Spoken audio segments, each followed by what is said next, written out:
Apakah kita masuk ke dalam konstruksi yang begitu rupa melahirkan sehatnya hubungan antar lembaga negara? Berkali-kali saya bilang, saya sudah lama bicara tentang kacaunya hubungan antar lembaga negara. Misalnya, apakah BI sama OJK setara gitu? Ya, Kalau dia setara, kenapa dia dipimpin oleh Sri Mulyani sebagai Menteri Keuangan gitu ya, dalam Komite Stabilitas Sistem Keuangan gitu.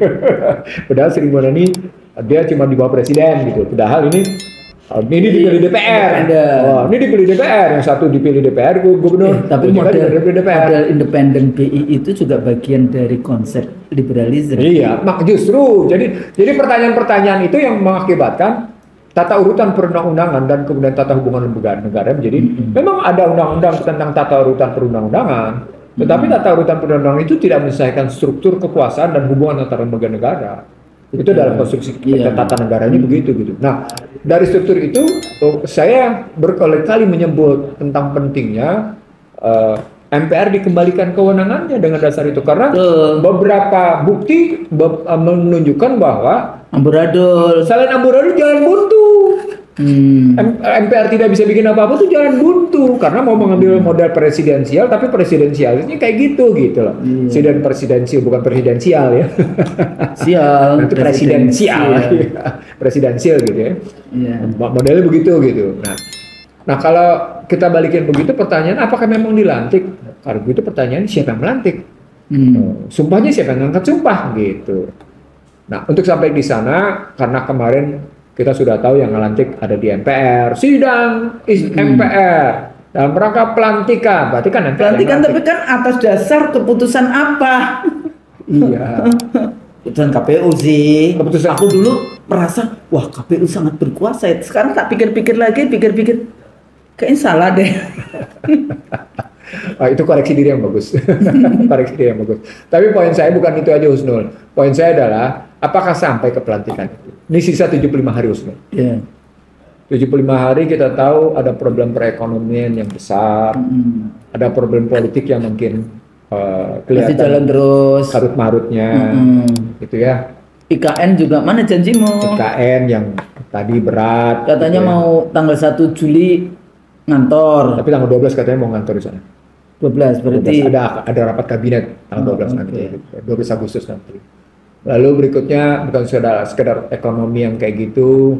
Ekonomi yang kita tahulah, saya sudah bilang di bulan November kemarin, PHK sudah sampai 1 juta lebih di sektor tekstil misalnya. November saya ngomong. Muncul lagi dalam sebuah diskusi di bulan Maret, saya ulang lagi, sudah 1 juta sekian gitu.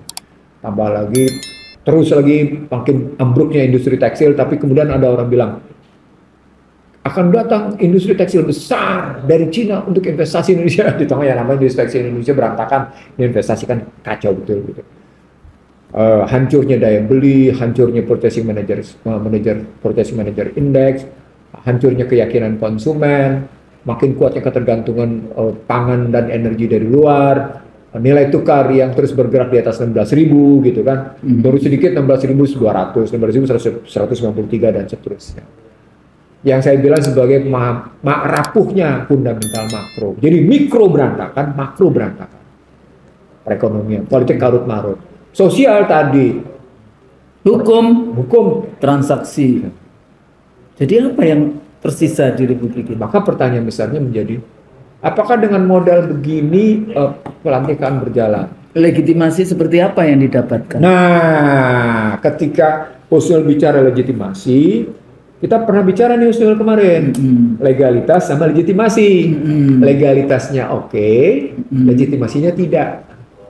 Ingat ya? Plus minus ya, kuadrat. Ya, kuadrat. Kita bikin kuadrat kayak gitu. Legalitasnya oke, legitimasinya tidak. Nah, kita berharap legalitas oke, legitimasi oke. Ternyata bisa juga terbalik. Legitimasinya oke, legalitasnya nggak ada. Atau kemudian malah dua-duanya negatif. Itu orang biasa. Kalau tidak ada legalitas dan legitimasi itu orang pinggir jalan, the man on the street gitu ya. Mungkin macam iya, orang-orang pinggir jalan, the man on the street gitu. Nah sekarang, kalau Husnul bicara legitimasinya tidak ada, legalitasnya ada, ditambah dengan kondisi hampir semua gatra kehidupan berantakan gitu. Terbayangkan oleh kita bahwa ini bisa menjadi picu untuk tertundanya pelantikan.